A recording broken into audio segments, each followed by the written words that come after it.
नमस्कार आदाब दोस्तों, हमारा नाम है आजाद और आप देख रहे हैं आजाद बोल।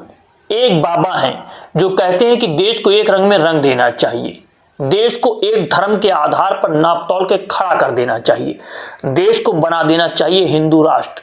तो उनसे तो कई सारे सवाल हैं, लेकिन आपसे भी कुछ सवाल हैं कि आप इन चीजों को किस तरह से बढ़ावा देते हैं। आपने पिछले दिनों में देखा कि किस तरह से देश के प्रधानमंत्री और अलग अलग नेता, यूपी के मुखिया कह रहे थे कि जिन बच्चों के हाथ में कलम किताब होनी चाहिए उनके हाथों में तख्ती पकड़ा दी जा रही है और कहा जा रहा है कि आप धर्म के नाम पर बाहर निकल आइए, यह होना नहीं चाहिए।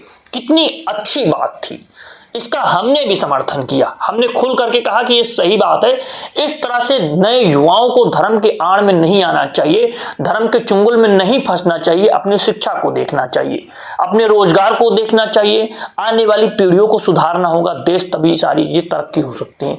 लेकिन क्या आप देख सकते हैं कि किस आधार पर सिर्फ कुछ लोगों को ये बात कही जाती है और किस आधार पर दूसरे धर्म में, यानी जो उनके समर्थक हैं वो लोग जब यात्राएं करते हैं तो उनके बच्चों को किस तरह से आगे धकेल दिया जाता है उस पद यात्रा में और कहा जाता है कि घूमिए। क्यों? क्योंकि आप तो गरीब के बच्चे हैं, आपको कोई हक नहीं है शिक्षा प्राप्त करने का, आपको कोई हक नहीं है रोजगार पाने का। उस छोटी सी बच्ची के मन में जो मानसिकता बनाई जा रही है, इसमें उसका दोष नहीं है, हमारे और आपके समाज का दोष है। और हमारे समाज से जो नेता बनकर के निकले, जिनको लगता है कि सिर्फ धर्म के नाम पर बात कर देने से उनको वोट मिल जाएगा और उसी से सारी चीजें प्राप्त हो जाएंगी, सत्ता की जो सत्ता बनकर के बैठी वो धर्म के नाम पर बैठेगी और उसी आधार पर सारी चीजें मिलेंगी। आप देखिए उस छोटी सी बच्ची का वीडियो, फिर इस मुद्दे पर हम चर्चा करते हैं। बागेश्वर धाम पद यात्रा में छोटी सी गुड़िया कहाँ जा रही हो? हिंदू राष्ट्र बनाने। हिंदू राष्ट्र बनाने। कहाँ से आई हो? राज जिला से। ये देखिए भाई, ये पैदल यात्रा में यहाँ पे 15-15 किलोमीटर की पैदल यात्रा छोटे छोटे जो बच्चे हैं वो भी यहाँ पे कर रही है। पैदल यात्रा करोगी पूरी? हाँ। कितने किलोमीटर?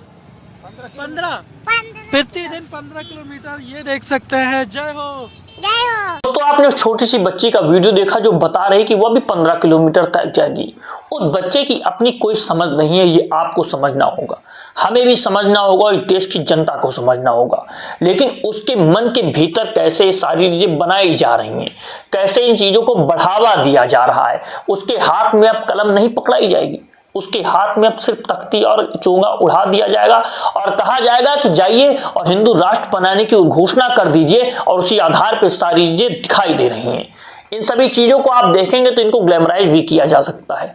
कहेंगे कि देखिए कितनी प्यारी बात है कि छोटी सी बच्ची हिंदू राष्ट्र के लिए घर से बाहर निकल आई है और वो अपने माता पिता के साथ जा रही है। किस आधार पर सारी चीजें वैकल्पिक दिखाई दे रही हैं, कैसे हम विश्वगुरु बनने जा रहे हैं।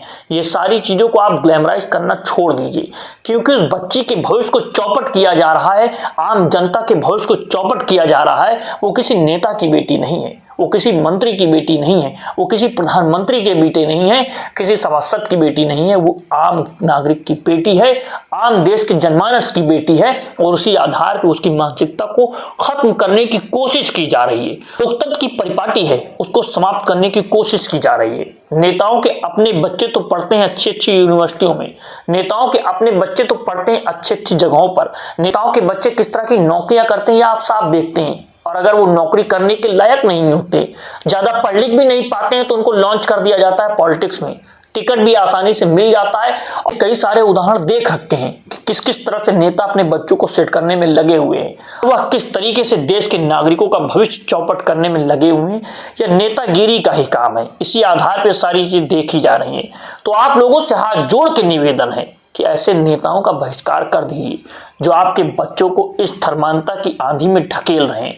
वो किसी के भी धर्म के हों, किसी भी जाति के हों, किसी भी मजहब के हों, आपको इन चीजों से दूर निकलना होगा। आपको अपने हाथ में कलम पकड़नी होगी, संविधान की बात करनी होगी, अपने अधिकारों को पहचानना होगा। उसी आधार पर देश संकल्पित हो सकता है, उसी आधार पर देश तरक्की कर सकता है। आप देखिए कि किस तरह से दूसरी विश्व युद्ध हुआ था तो छोटे छोटे बच्चों को राष्ट्रवाद के नाम पर झोंक दिया गया था, उन्होंने अपने बलिदान दे दिया।